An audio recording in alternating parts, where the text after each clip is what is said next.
साथियों, सफलता की यात्रा में पहली जंग कुदरत के साथ होगी साहब आपकी। इतनी बड़ी प्रॉब्लम उतनी बड़ी सफलता मिलती है। जब हनुमान जी लंका जा रहे थे तो देवताओं ने सूरसा नामक राक्षस को परीक्षा लेने के लिए भेजे, क्योंकि जिस काम के लिए हनुमान जी जा रहे थे काम को कर पाएंगे कि नहीं, क्योंकि वो जहाँ जा रहे हैं, जिस लंका में जा रहे हैं, उस लंकेश के नाम से देवता भी कांपते थे, देवता भी डरते थे। और वहाँ एक से बढ़कर एक राक्षस योद्धा भी हैं। क्या हनुमान जी उन सब का सामना कर पाएंगे? ऐसी माया रची गई देवताओं के द्वारा हनुमान जी के लिए उनकी परीक्षा लिया गया। साथियों, पहली लड़ाई आपकी कुदरत के साथ ही होगी। कुदरत हर वक्त आपकी परीक्षा लेगी। कोई भी काम करने के लिए निकले हैं अगर आप, तो आपकी परीक्षा होनी ही है, ये तय है। जब आप इंटरव्यू के लिए जाते हैं, अगर आप 10,000 की नौकरी के लिए इंटरव्यू दे रहे हैं तो 10,000 के लायक ही आपका इंटरव्यू होगा। अगर 50,000 की नौकरी है आपकी तो इंटरव्यू भी बहुत तगड़ी वाली होगी। दोस्तों, परीक्षा बहुत तगड़ा होगा अगर 1 लाख वाली जॉब के लिए इंटरव्यू के लिए जा रहे हैं तो। इसलिए परीक्षा बहुत जरूरी है। कुदरत आपको देखना चाहता है कि जिस काम को करने जा रहे हो उस काम को करने लायक हो या नहीं। वो आपके सामने बड़ी समस्या खड़ी करेगी अगर आप काम बड़ी करने जा रहे हैं। हर वक्त आपके सामने एक बड़ी प्रॉब्लम होगी सफलता के मार्ग में। वो देखना चाहते हैं जो चीज हम इसको देना चाहते हैं वो इस लायक है भी कि नहीं। कुदरत चाहते हैं कि जिस चीज को मैं आपको देना चाहता हूँ, प्रूव करके दिखा कि तू उस काम को करने लायक है कि नहीं। जो शोहरत, जो दौलत मैं आपको देना चाहता हूँ, तुम उस लायक हो कि नहीं।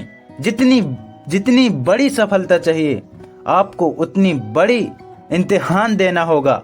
दोस्तों, आपके सामने आज से कभी भी कोई भी प्रॉब्लम आए ना, तो आपको प्रॉब्लम की तरह नहीं बल्कि ये समझना है कि मेरी परीक्षा लिया जा रहा है और मुझे अगर जहां पहुंचना है, जहां मैं पहुंचना चाहता हूं, तो परीक्षा को पास करना ही होगा, मुझे लड़ना ही होगा। और अगर एक बार कुदरत से जंग लड़ लो और जीत जाओ, कुछ समय के बाद यकीन मानिए दोस्त, फिर ये आपकी सहायता करने लगेगी, आपका सहयोगी बन जाते हैं। यही कुदरत जो आपके सामने परेशानी खड़ी करती थी, एक दिन यही आपके सपोर्ट में आके खड़ी हो जाएगी। और जब कोई आपके काम में बाधा डाले, टांग अड़ाए, तो ये पैर उठा के फेंक देगी बाहर।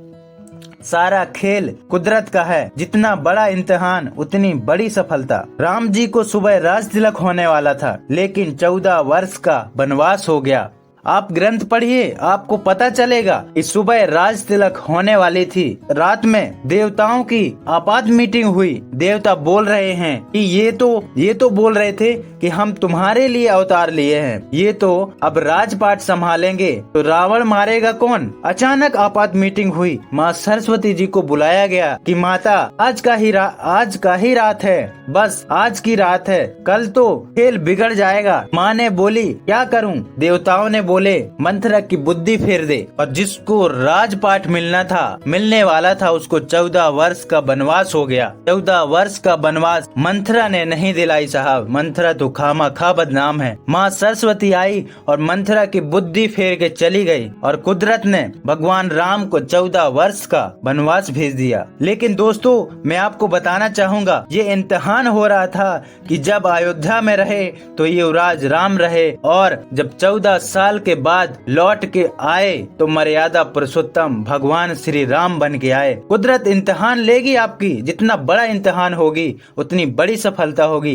कहते हैं कुछ सपनों के खातिर अपनों से दूर रहे और कुछ अपनों के खातिर सपनों से दूर रहे। मेरे दोस्त, मैं आपको बताना चाहूँगा, कुदरत आपकी मेहनत का एक जर्रा भी जया नहीं करेगी। मेहनत जितना करोगे आपको उसका फल जरूर देगी कुदरत। और साथियों, हर वक्त हर समय जब भी आप कोई काम करने जाएं तो आपको पहली जंग कुदरत के साथ लड़नी ही होगी और वो जंग जीतनी ही होगी, तभी आप सफलता के मार्ग पर आगे चल पाओगे, पहुंच पाओगे। अदरवाइज आप वहीं रुक जाओगे जहां अभी हैं। तो हर प्रॉब्लम जब भी खड़ी होती है आपके सामने तो वो आपकी परीक्षा लेते हैं साहब। वो आपकी प्रॉब्लम नहीं है, आपकी असफलता नहीं, वो आपकी परीक्षा होती है और आपको उस परीक्षा में पास करनी होती है, तभी आप आगे बढ़ सकते हैं। तो आपके सामने जो भी समस्या, जो भी प्रॉब्लम आती हैं तो वो प्रॉब्लम की तरह मत देखें, वो आपकी परीक्षा होती है और उस परीक्षा में पास होनी होती है खुद को, तभी हम उस लायक बन पाते हैं जिस काम को करने जाते हैं। तो साथियों, इसी के साथ में